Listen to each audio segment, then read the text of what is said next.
नमस्कार, आप देख रहे हैं वीआईपी न्यूज। मैं हूं पद्मा कुलदीप। बढ़ते हैं खबरों की ओर। मुख्यमंत्री भूपेश बघेल गोल बाजार व्यापारियों को एक और बड़ी सौगात दी है। उन्होंने मालिकाना हक देने के फैसले के बाद अब विकास और निर्माण शुल्क भी माफ करने की घोषणा की है।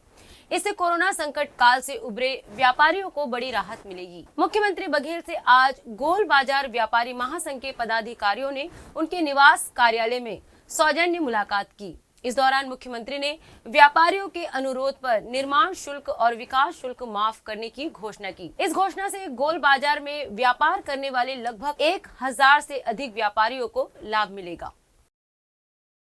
देखिए, आज मैं सबसे पहले माननीय मुख्यमंत्री जी को रायपुर नगर निगम की तरफ से, सभी पार्षदों की तरफ से, हमारी पूरी जो हमारा नगर निगम है उनके तरफ से माननीय मुख्यमंत्री जी को मैं सबसे पहले धन्यवाद देता हूं, उनको आभार प्रकट करता हूं, उनको साधुवाद देता हूं कि उन्होंने आज एक बहुत बड़ा दिल दिखाते हुए जो गोल बाज़ार का जो मुद्दा था, गोल बाज़ार का जो प्रोजेक्ट था, जो अटका हुआ था, आज पूरे व्यापारियों के साथ में आज हम लोग सीएम हाउस गए और माननीय मुख्यमंत्री जी ने, क्योंकि इसमें विकास शुल्क और निर्माण शुल्क को लेकर इसमें पेच अटका हुआ था, जो दावा आपत्ति भी आई थी उसमें सबसे ज़्यादा जो दावा आपत्ति थी वो इसी बात को लेकर थी।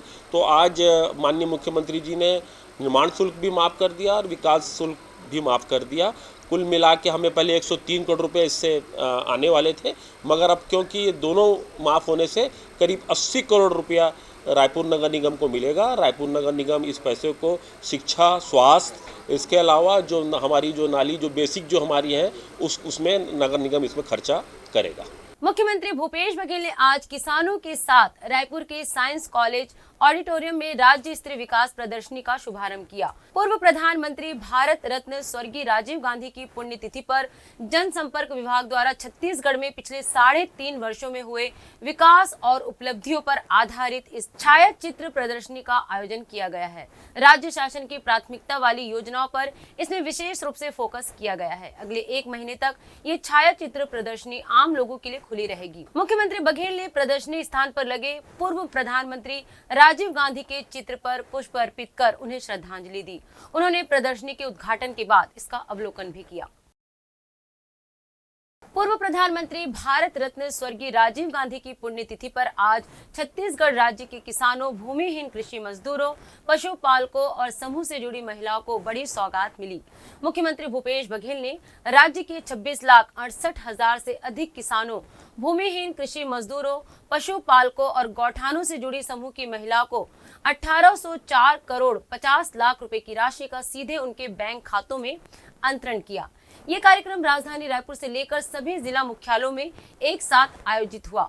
साथ ही मुख्यमंत्री ने राजीव गांधी किसान न्याय योजना के तहत खरीफ वर्ष 2021-22 की पहली किस्त के रूप में किसानों को 1720 करोड़ 11 लाख रुपए, राजीव गांधी ग्रामीण कृषि भूमि मजदूर न्याय योजना के तहत 71 करोड़ 8 लाख रुपए तथा गौधन न्याय योजना के तहत पशुपालकों, गौठान समिति और महिलाओं समूह को 13 करोड़ 31 लाख रुपए ऑनलाइन अंतरित किया।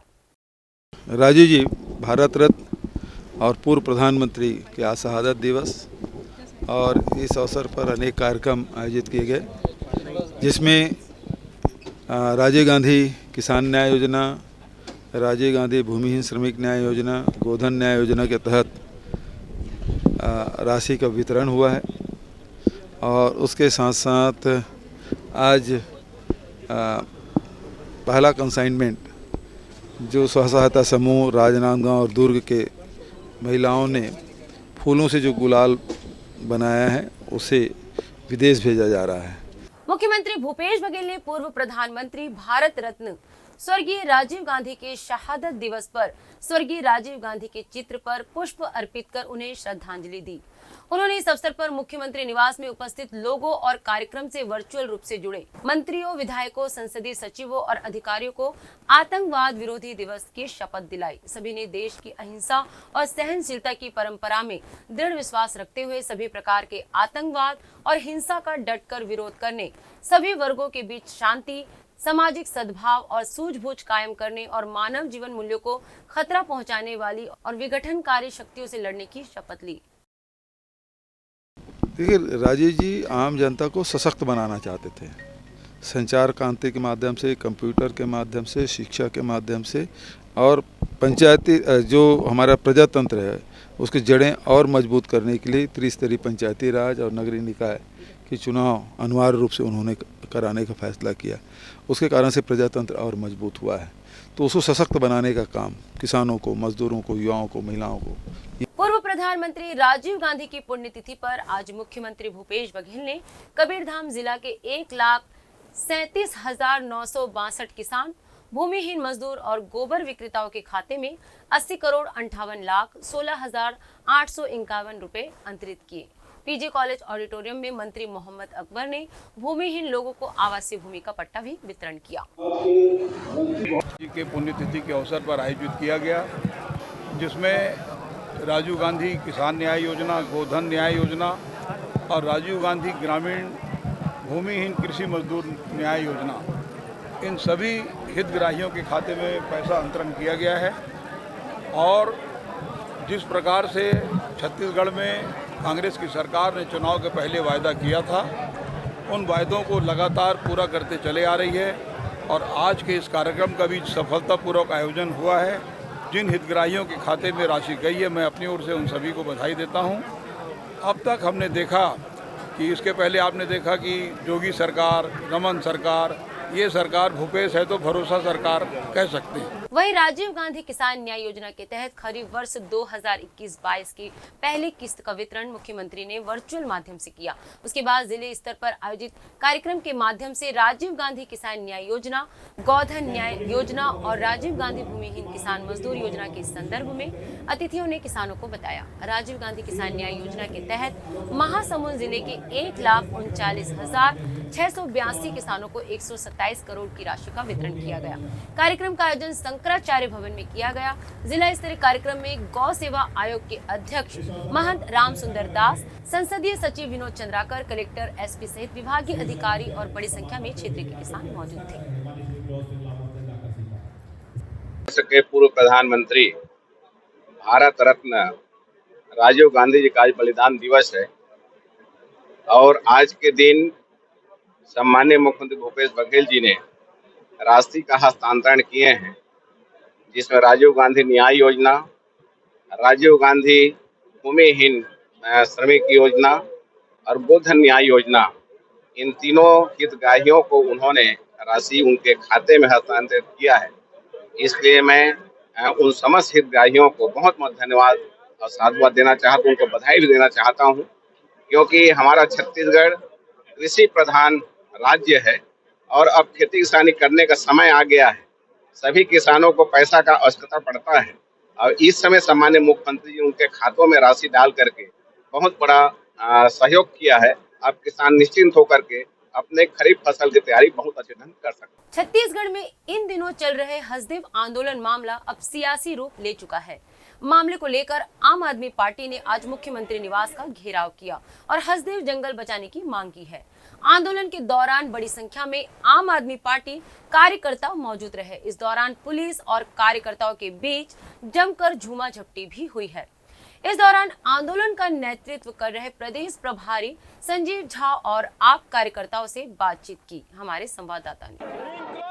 परसा कोल ब्लॉक आवंटन के बाद से ही छत्तीसगढ़ प्रदेश में हसदेव बचाओ आंदोलन की शुरुआत हुई थी। एक बड़ा आवाज बुलंद हुआ था। इसके बाद अब इस पर सियासी दांव भी शुरू हो गया है। आम आदमी पार्टी ने इस पर अपनी एंट्री की है और यहाँ पर बड़ा आंदोलन किया। मुख्यमंत्री निवास का घेराव करने निकले थे आप लोग। क्या पूरी आंदोलन की रणनीति है और क्या कहना चाहिए?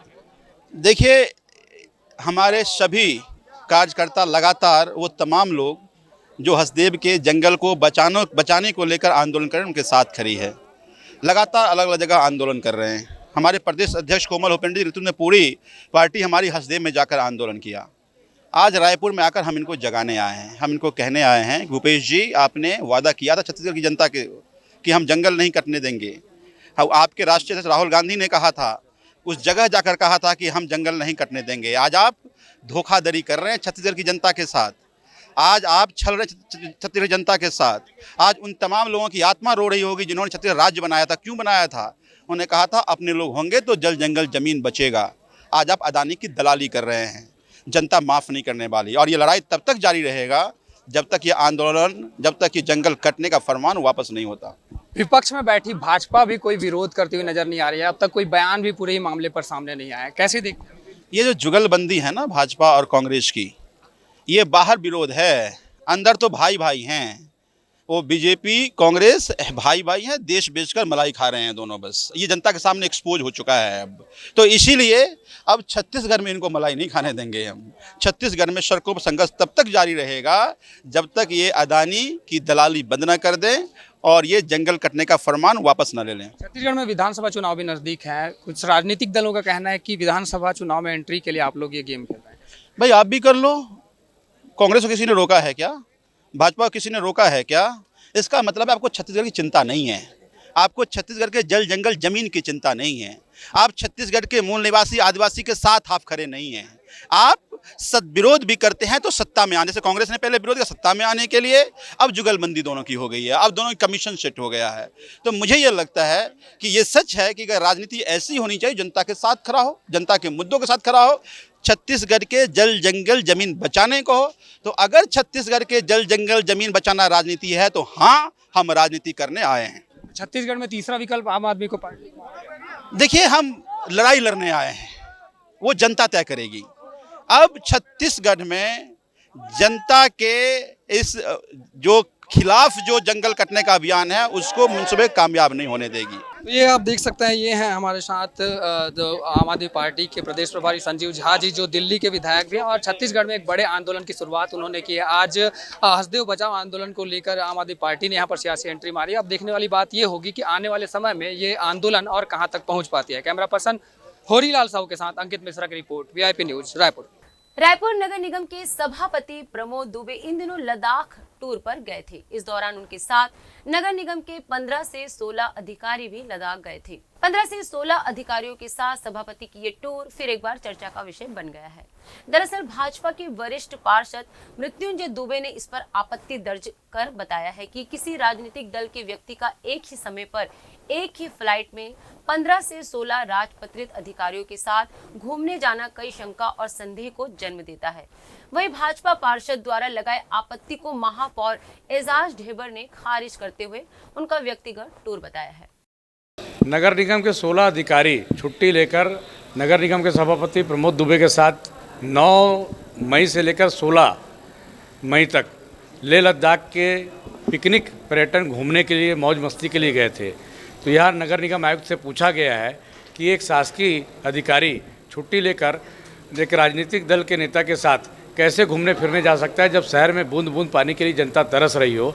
नगर निगम आयुक्त को लिखित में ज्ञापन सौंपा है और ज्ञापन सौंपकर पूरे मामले की जांच की मांग की है और अधिकारी किस कारण से छुट्टी पर गए थे, कहाँ गए थे, इन सब की जांच और जांच की मांग मैंने आयुक्त से की है। यार देखिए, मेरी बात सुनो। अब आदमी कोई जाएगा कहीं घूमने के लिए 15-16 का ग्रुप बना के, क्या पत्रकार लोग 15-16 या पॉलिटिकल लोग 15-16 कहीं जाने में कोई उसको खारिज करता है क्या?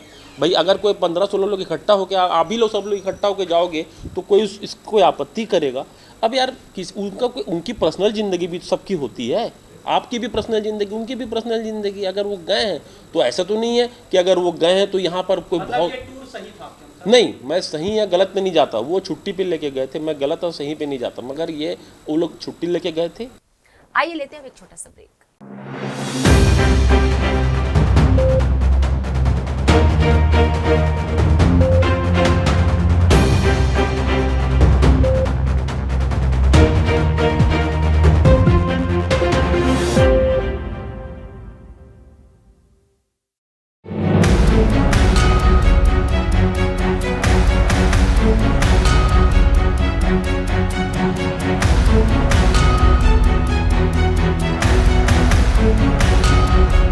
छत्तीसगढ़ की किसी भी खबर के लिए क्लिक कीजिए जनधारा 24।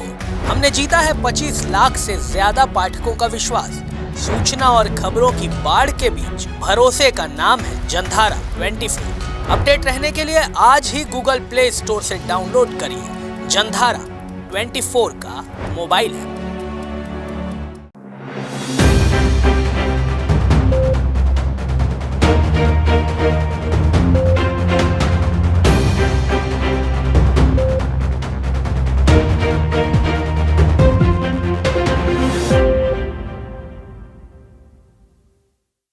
ब्रेक के बाद एक बार फिर आप सभी का स्वागत है। राजनांदगांव शहर के पद्मश्री गोविंद राम निर्मलकर ऑडिटोरियम में खाद्य मंत्री अमरजीत भगत ने पूर्व प्रधानमंत्री स्वर्गीय राजीव गांधी की पुण्यतिथि पर राजीव गांधी किसान न्याय योजना के तहत पहली किस्त 2,11,153 किसानों के खाते में 156,33,38,000 रुपए की राशि अंतरित की। साथ ही राजीव गांधी ग्रामीण भूमिहीन कृषि मजदूर न्याय योजना के 19,786 हितग्राहियों को 3,95,72,000 रुपए की राशि उनके खातों में राशि डाली गई। कार्यक्रम में मुख्यमंत्री भूपेश बघेल वीडियो कॉन्फ्रेंसिंग के माध्यम से किसानों से जुड़े। कार्यक्रम के मुख्य अतिथि के रूप में जिले के प्रभारी मंत्री अमरजीत भगत शामिल हुए। साथ ही कार्यक्रम में डोंगरगांव विधायक दलेश्वर साहू, खुज्जी विधायक छन्नी साहू, खैरागढ़ विधायक यशोदा वर्मा सहित बड़ी संख्या में कांग्रेस के जनप्रतिनिधि और किसान मौजूद रहे। वहीं किसानों ने प्रदेश के सीएम भूपेश बघेल का आभार जताया है। राजीव जी और राहुल जी के विचारों का जमीनी स्तर पर गांधी जी का शहादत दिवस है और छत्तीसगढ़ के माननीय मुख्यमंत्री जी ने आतंकवादी विरोधी दिवस के रूप में लोगों को शपथ दिलाई है कि हम आतंकवाद के खिलाफ लड़ेंगे। राजीव जी को हम नमन करते हुए आज राजीव गांधी जी के नाम पर माननीय मुख्यमंत्री जी ने राजीव गांधी किसान न्याय योजना किसानों के लिए चलाया है। भूमिहीन खेतिहर किसानों के लिए भी न्याय योजना चलाया है। साथ ही गोधन न्याय योजना चलाया है। इन सभी योजनाओं के क्रियान्वयन के लिए किसानों के खाते में सीधे राशि का अंतरण किया गया। आज का दिन बहुत महत्वपूर्ण है किसानों के लिए। उनके खाते में 17,900 करोड़ रुपए आज अंतरण किया गया है। मैं मानता हूं कि कृषि के क्षेत्र में क्रांतिकारी कदम है। जहां आज से 15 साल पहले जब गैर कांग्रेसी सरकार हुआ करती थी, उस समय किसान लोग मानसिक रूप से परेशान रहते थे। कर्ज का बोझ उनके ऊपर रहता था। खाद, बीज, निदाई, कोड़ाई, उसमें इतने लागत लग जाते थे तो पोसाई नहीं पड़ता था। उस बात को माननीय भूपेश बघेल जी ने समझा है और 2,500 रुपया क्विंटल धान का जो दाम सभी किसानों को देने का काम छत्तीसगढ़ में कर रहे हैं। उसमें एमएसपी के अतिरिक्त जो राजीव गांधी किसान न्याय योजना में अतिरिक्त जो अनुदान की राशि, उनको इनपुट की कृषि इनपुट की राशि जो दे रहे हैं, उसकी आज पहली किस्त 2022 के लिए दी गई। सभी किसान भाइयों को बहुत बहुत बधाई, बहुत शुभकामनाएं। कोई तो है किसानों का व्यथा समझने वाला, उनका दर्द समझने वाला, और छत्तीसगढ़ इसमें सबसे आगे है। पूरे हिंदुस्तान का एक रास्ता दिखा रहा है। छत्तीसगढ़ के लिए बहुत रायगढ़ जिला कांग्रेस कमेटी ने राजीव गांधी की पुण्यतिथि मनाई। साथ ही साथ शपथ लेकर आज के दिन को आतंकवाद विरोध दिवस और बलिदान दिवस के रूप में भी कांग्रेसियों ने अपनी श्रद्धांजलि अर्पित की, जिसमें कि मुख्य रूप से जिला कांग्रेस अध्यक्ष और महापौर समेत कांग्रेसी मौजूद रहे। आज जिला कांग्रेस कमेटी में भारत रत्न राजीव गांधी जी की 31वीं पुण्यतिथि मनाई गई है। आज बलिदान दिवस के रूप में मनाए हैं हम लोग। आज हम लोगों ने राजीव गांधी द्वारा किए गए कार्यों को याद किया, उनको नमन किया और उनको पुष्प अर्पित किया।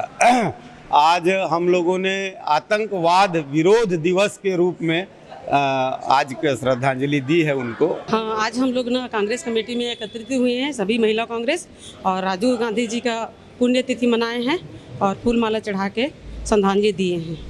2 वर्षों से कोरबा शहर में सिटी बसों का संचालन बंद है। इससे आम जनता, खासकर निम्न वर्ग के लोगों को परेशानी का सामना करना पड़ रहा है। सबसे सस्ता और निश्चित बस यात्रा के रूप में सिटी बस के रूप में संचालित किया जा रहा था, पर कोरोना संक्रमण की वजह से होने के बाद बसों का संचालन अब तक शुरू नहीं हो सकी है। जहां ज्यादातर ट्रेनें और बसें अपने रूट पर लौट गई, वहीं यात्रियों को अभी भी सिटी बसों का इंतजार है। सिटी बस बंद होने के बाद शहर में ऑटो की संख्या बढ़ गई है। डीजल, पेट्रोल की कीमत बढ़ने के बाद गढ़कर यात्रियों से आवश्यकता से अधिक किराया वसूली की जा रही है। कमोवेश यही दशा निजी बस संचालकों की भी है। सिटी बस के लिए जो एजेंसी हायर हमने किया था, उन्होंने हाई कोर्ट में अपने अपरेट प्रीमियम राशि वापस करने के मुद्दे को लेकर हाई कोर्ट गए हैं। हाई कोर्ट में प्रकरण विचाराधीन है। जैसे ही उसे निर्णय हो जाता है उस पर फिर आगे कार्रवाई की जाएगी। क्या उन्होंने अपनी सुरक्षा राशि मांग की है, क्योंकि 10 साल के लिए सुरक्षा राशि रखी जाती है जो किसी भी वेंडर के लिए, तो सुरक्षा राशि की मांग कर रहे हैं। तो हमारा ये कहना है कि किसी भी 10 साल तक, जब तक बस का संचालन होगा तब तक वो सुरक्षा राशि हमारे पास रहेगी। उनका कहना है मांग कर रहे हैं, तो हमने उन्होंने फिर हाईकोर्ट का प्रकरण को हाईकोर्ट ले गए। हाईकोर्ट में प्रकरण अब विचाराधीन है। जैसे ही इसका निर्णय होगा उसके बाद आगे कार्रवाई की जाएगी। सिटी बस तो बहुत दिन हो गया सर बंद है, और जिसके कारण हम लोग को बहुत परेशानी होता है। जैसे ही पेट्रोल डीजल का रेट बढ़ा है, ऑटो वाले बहुत ज़्यादा किराया बोलते हैं। और जब पहले सिटी बस चलता था तो 5 रुपये, 7 रुपये, 10 रुपये में हम लोग बहुत दूर मतलब सफ़र कर लेते थे। जब से सिटी बस बंद हुआ है तब से ऑटो का भी किराया बढ़ गया। 4 दिन पहले 16 मई की रात को रायपुर के माना इलाके में हुए 50 लाख की लूट के मामले को पुलिस ने खुलासा किया है।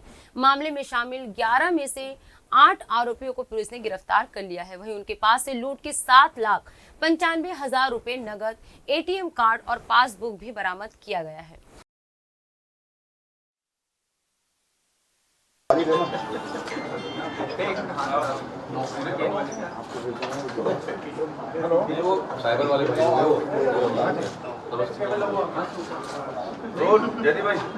दिनांक 16 मई को रात को 9 बजे डुमर तराई जो थोक अनाज संघ है वहाँ पर से प्रार्थी जो है नरेंद्र खेतपाल अपने घर वापस स्कूटी में आ रहा था। इस दौरान वो लगभग 50 लाख रुपए रखना बताए हैं, और जिसको सिर में अज्ञात आरोपियों द्वारा सिर में चोट पहुंचा करके लाठी डंडा से हमला करके घायल कर दिया गया और बैग लेकर के 50 लाख रुपए फरार हो गए थे, जिसमें डकैती की धारा पंजीबद्ध करके आदरणीय SSP सर के मार्गदर्शन और उनके दिशा निर्देश पे क्राइम ब्रांच की टीम लगातार लगी हुई थी और माना पुलिस की ज्वाइंट टीम बनाई गई थी। इसमें आज महत्वपूर्ण सफलता प्राप्त करते हुए प्रकरण में जो 11 आरोपी थे जो दिन संलिप्त थे, उसमें से 8 आरोपियों को गिरफ्तार करने में सफलता मिली है, और 2 आरोपी जो कि उनके बाद में घटना के बाद ATM का उपयोग करके पैसा निकाल रहे थे, उनको भी गिरफ्तार किया गया है। इस प्रकार से कुल 13 में से 10 आरोपी गिरफ्तार कर लिए गए हैं, और उनके पास से लगभग 7,95,000 रुपये और 16 पासबुक और 5 मोबाइल और 5 मोटरसाइकिल जो घटना में उपयोग किया गया था वो बरामद करने में सफलता मिली है। प्रकरण के जो 3 आरोपी हैं वर्तमान में फरार है, और जिनके लिए क्राइम ब्रांच की टीम अलग अलग जगहों में जहां संभावित स्थल है उन पर छापामारी करने के लिए अलग अलग टीम बनाए गए हैं, और सभी जो संभावित स्थान है उसमें उनका खोजबीन की जा रही है। छत्तीसगढ़ के पूर्व मुख्यमंत्री डॉक्टर रमन सिंह भारतीय जनता पार्टी की 2 दिवसीय राष्ट्रीय बैठक से रायपुर लौट आए हैं। यहां पहुंचने के बाद उन्होंने बैठक की जानकारी दी और बताया कि प्रधानमंत्री के वीडियो कॉन्फ्रेंसिंग के साथ बैठक की शुरुआत हुई। वहीं देश की वर्तमान राजनीतिक स्थिति में भाजपा कार्यकर्ताओं की भूमिका पर चर्चा हुई है। इस दौरान उन्होंने प्रदेश संगठन में चल रहे बदलाव के कयासों को लेकर कहा कि कई लोगों ने बीजेपी के नए प्रदेश अध्यक्ष बनने कपड़े भी सिला लिए। कौन नहीं बनना चाहता प्रदेश अध्यक्ष? राष्ट्रीय अध्यक्ष के बदलाव के साथ प्रदेश अध्यक्ष का भी बदलाव किया जाएगा।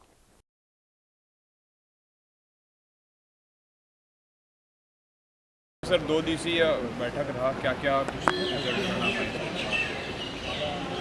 ये राष्ट्रीय पदाधिकारियों की बैठक थी, जिसमें माननीय राष्ट्रीय अध्यक्ष नड्डा जी, संगठन के हमारे महामंत्री संतोष जी, और इस बैठक की शुरुआत माननीय प्रधानमंत्री जी ने वीडियो कॉन्फ्रेंसिंग से सभी डेलीगेट्स को संबोधित किया, और बहुत ही प्रेरणादायक प्रधानमंत्री जी का उद्बोधन रहा। देश की वर्तमान राजनीतिक स्थिति में भारतीय जनता पार्टी के कार्यकर्ता की भूमिका और उससे महत्वपूर्ण विषय उन्होंने जिस विषय को चिन्हांकित किया कि कांग्रेस और कांग्रेस के पतन का कारण भाई भतीजावाद, परिवारवाद, और उसकी वजह से देश को गर्त में ले जाने का काम कांग्रेस ने किया। और उनके संबोधन में इस बात को भी चिन्हांकित किया कि विकासवाद से भटकना नहीं चाहिए, डेवलपमेंट ही पार्टी का एजेंडा होना चाहिए, डेवलपमेंट के मुद्दों पे ही काम होनी चाहिए, और विकासवाद को लेकर हम चलते हैं, हमारी पार्टी चलती है। और इसलिए आज पार्टी को यहाँ तक पहुँचने में जो मदद मिला है वो डेवलपमेंट के एजेंडे और गरीबों के लिए, गांव गरीब और किसान के लिए जो योजना है उसकी वजह से हुआ। और दूसरा, ग्रास रूट में नए कार्यकर्ताओं का चयन, टीम को बढ़ाना, ऐसे परिवारों को सम्मिलित करना जो अब बीजेपी से जुड़े नहीं हैं, ऐसे व्यक्ति को सम्मिलित करना जो प्रोफेशनल हो, जो डॉक्टर हो, इंजीनियर हो, वकील हो, अन्य क्षेत्र हैं, पत्रकार हो, उनके लिए भी बोला कि ऐसे क्षेत्रों के लोगों को चिन्हांकित करिए जो अभी बीजेपी में नहीं, अनटच्ड हैं। राजनांदगांव में ऐतिहासिक मां शीतला मंदिर परिसर के समीप स्थित नेहरू उद्यान पूरी तरीके से देखरेख के अभाव में अपनी सुंदरता खो रहा है। यहां पर बड़े पैमाने पर छायादार पौधों की व्यवस्था कराई गई थी, साथ ही पानी की व्यवस्था नहीं किए जाने से पौधे सूख रहे हैं। उद्यान परिसर में फव्वारों की व्यवस्था भी कराए गए थे, जिसके साजो सामान पूरी तरीके से गायब है। बार बार ध्यान आकृष्ट कराए जाने के बाद भी नगर निगम द्वारा रुचि नहीं दिखाई जा रही है।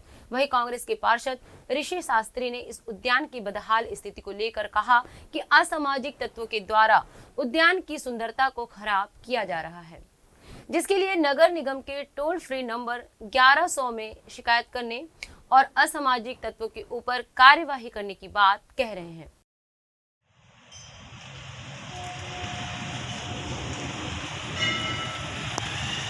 लगातार शिकायतें आ रही हैं कि कभी गार्डन के पेड़ उखाड़ दिए जाते हैं, गार्डन के पेड़ जला दिए जाते हैं और गंदगी असामाजिक तत्वों द्वारा फैला दी जाती है। तो मैं संस्कारधानी की संस्कारवान जनता से ये दरख्वास्त करूंगा कि आपको ऐसा भी कोई असामाजिक तत्व नज़र आता है तो आप सीधा 1100 के टोल फ्री नंबर पे कॉल करके उस संबंधित शिकायत करिए या उस संबंध में स्थानीय पार्षद से शिकायत करिए। और मैं ये भी आपको निश्चिंत कर दूंगा कि ऐसे लोगों के ऊपर निश्चित ही निगम प्रशासन और आयुक्त महोदय को कानूनन कार्यवाही करनी चाहिए, जिससे हमें इस समस्या से निजात मिल पाएगा।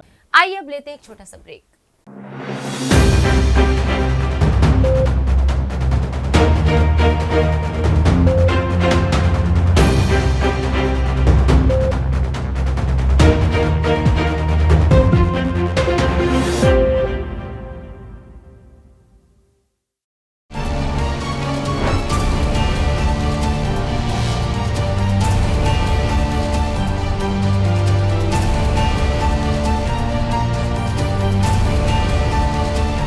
अब जनधारा 24 बन गया है 25 लाख से ज्यादा ट्रैफिक वाला न्यूज पोर्टल। हम देश प्रदेश की खबरों को पूरी विश्वसनीयता के साथ आप तक पहुंचाते हैं। हम खबर ही नहीं, बड़ी घटनाओं का विश्लेषण भी करते हैं। पूरी तरह अपडेट रहने के लिए आज ही गूगल प्ले स्टोर से डाउनलोड करिए जनधारा 24 का मोबाइल ऐप।